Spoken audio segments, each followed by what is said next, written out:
Olá, vamos para mais uma aula de natureza. Vamos lá, primeiro vamos fazer a nossa oração.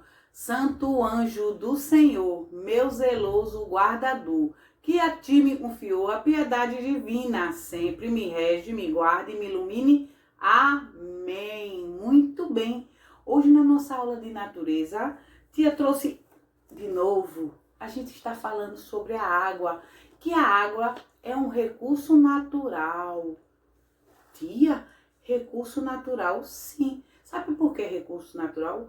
Porque a água não é fabricada. A água é da natureza. No nosso livro, na página 181, ele vem explicando a gente aqui. Olha aqui, a importância de beber água. Por que, tia? Porque a água tem que ser bebida filtrada. É muito importante que a gente se hidrate com água e que ela seja hidratada.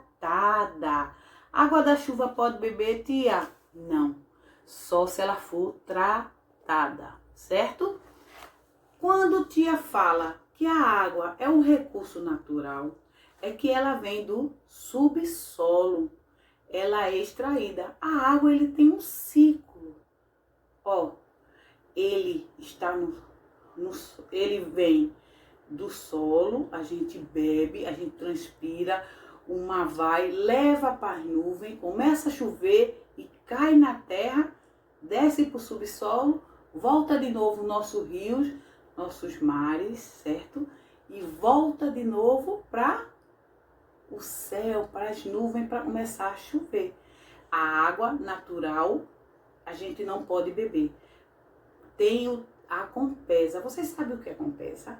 É o que fornece as águas para nossa casa. É um sistema de abastecimento de água.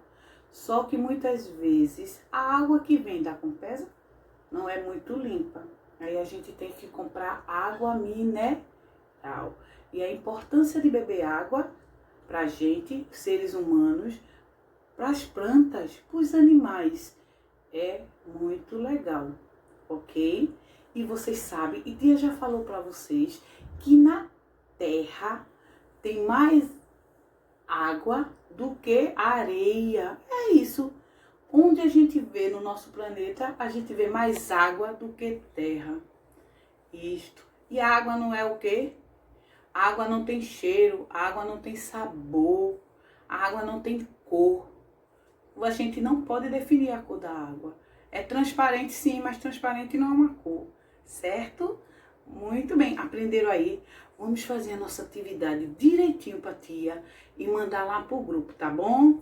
Beijo e até a próxima aula.